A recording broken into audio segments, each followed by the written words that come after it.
Dabba! Hey, William. Oh my god, I love your face. Oh, I love your body. No, it's about the face. It's about the LED. At Eurovision 2017, 8 acts used their own face to illuminate their LED. Some may call this arrogant, others will call this art. I think we should talk about it. Are you ready? Let's do this.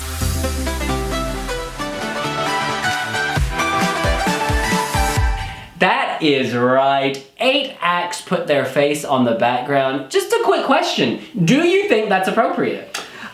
Yeah, why not? I mean, if you look good, sell it. And we have to say, and body too. Malta's Claudia Faniello. Décolletage, honey. That's right. Let's actually take these in turn, starting with Malta. She, of course, was trying to convey the idea of different parts of herself and then forming herself. So at one point, she sings between her 2 breasts. I quite liked that, actually. It made the act much more interesting. I think so too. And another thing I loved about her was that she slowed down. I mean, like the wind machine, you could actually feel the wind. You know, it was so delicate and so smoldering.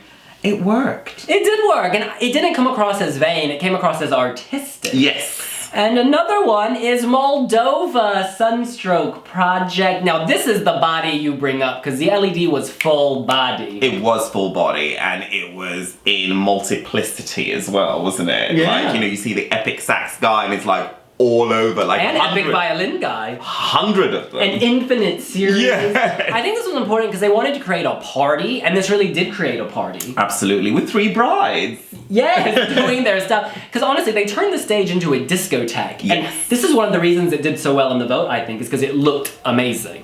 I think also the song and the visual narrative kind of work well together. Yeah, a proper party.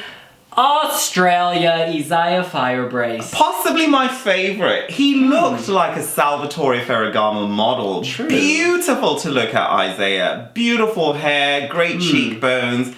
His height, he looks so good in a suit as well. Yeah, they were definitely working with that. They were trying to sell his cheekbones effectively on that screen. Some people have said this was arrogant though. This was the example people cite as being arrogant because it was so just kind of voguing to the camera and it wasn't really clear how it fit with the rest of the story.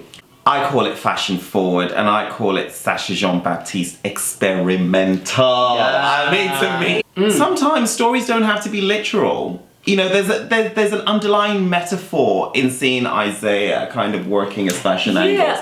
That don't come easy. That's true, it don't come easy. And I guess if the song is like a reckoning with yourself in matters of love and it not coming easy, maybe this is showing himself because he's speaking and singing to himself about the situation. Yeah.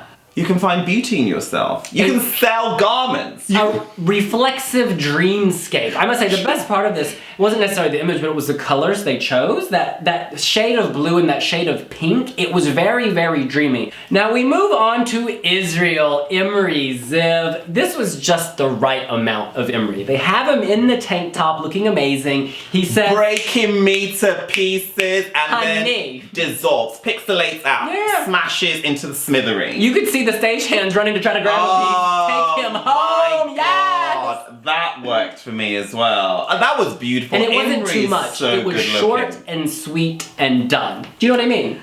I don't think Imri would ever be too much though. No, he wouldn't, but they knew that it could be a bit much if it's like... No, I just want more. Well, and that's good, because you should always leave people wanting more. So we're gonna speed this video up. Now, okay, the next one, this may be my personal favorite. It's also the creepiest. It's part of a freak show fantasy. Can you guess? Croatia's Jacques Houdek. This was a WTF moment heard around the world, and I absolutely loved it. He, of course, was singing a duet for one, so he portrays, through his outfit, the opera star and the pop balladeer, but then he also has these people on the screen, so it was a whole lot of Jacques from every angle, every direction.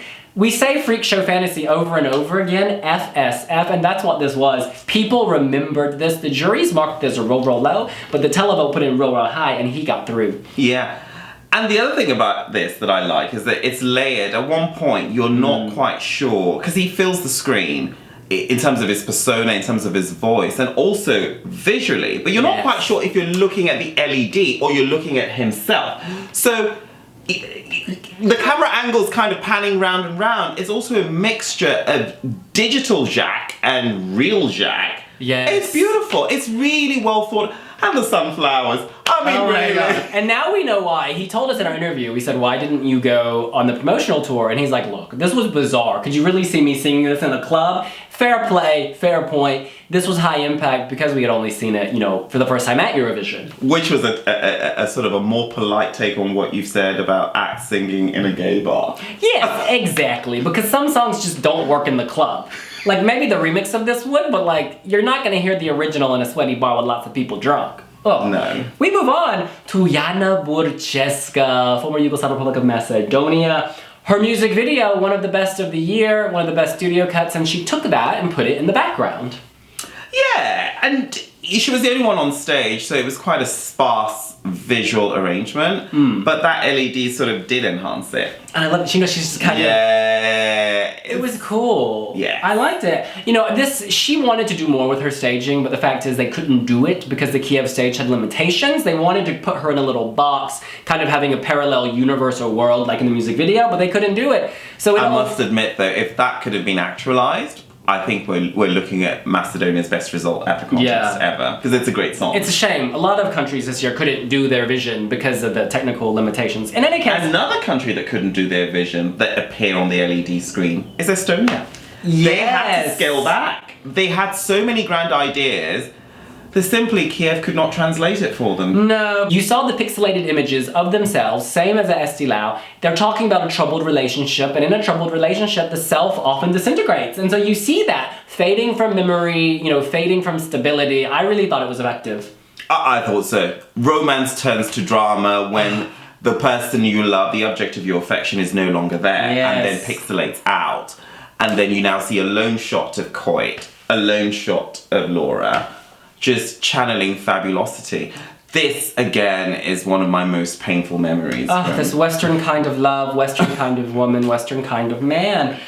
Now, disappeared in Verona. Yeah, tragic ending. And finally, the 8th act that we're singling out for the selfie LED moment is Slavko Kalezic. From Montenegro. Now, this may be one of my favorite because the floor shows his mouth, the close-up of his mouth, and licking himself. Yeah, and he's writhing on the floor, so it's like he's on his own tongue. Who does that? And then he's flicking the breath. And it's clever as well that the LED is actually at the base, the facial LED, and not behind him as the others have done. It's also behind him. him. Yeah, you have the kind of half man, half horse, and they're going like this.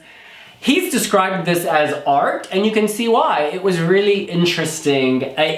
It was hilarious. It's one of those things you'll watch over and over again to show. I'm going to show my sister this, my American sister, when she watches Eurovision, to get her reaction, because she's going to be like, WTF. Has she not seen Eurovision? She's seen Eurovision, but she hasn't watched the whole show this year. Okay. Yeah. And now we should point out, there are 3 other acts who also kind of referenced themselves, but we didn't include them in the poll on wiwibloggs because it was too short. The first is Cyprus, at the very end, levitating body. Nice effect. Houdek's gravity, yeah. I don't know if it was necessary. I think it was good. It was, Okay. in fact, I think the staging is better than the song.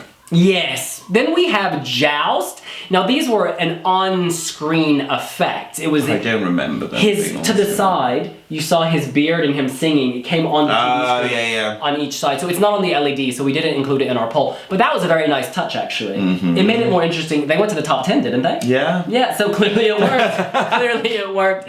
And then the last, which we didn't include, is Demi and the waterfall. Oh my girl, now that is staging. It was staging. It took a while to figure out it was Demi though, because at first we thought it was a bust of some Greek goddess, then we thought it was a dead corpse, and then we realized it was Demi showing some leg. So I got there in the end, but it was too brief to kind of make our poll. And not recognizable enough to make our poll. But Devin, we're going to be closing the poll soon. I want to know, which is your favorite of the 8 we mentioned? I think Australia stands out for me. But yeah, I really like marrying sort of music with art with fashion, and that was what it did. It was stripped back, the focus was on himself, and to be honest, the song is all about his vocals. I don't even like the song that much. I don't either. But I love Isaiah, and I want to see more of him on the screen.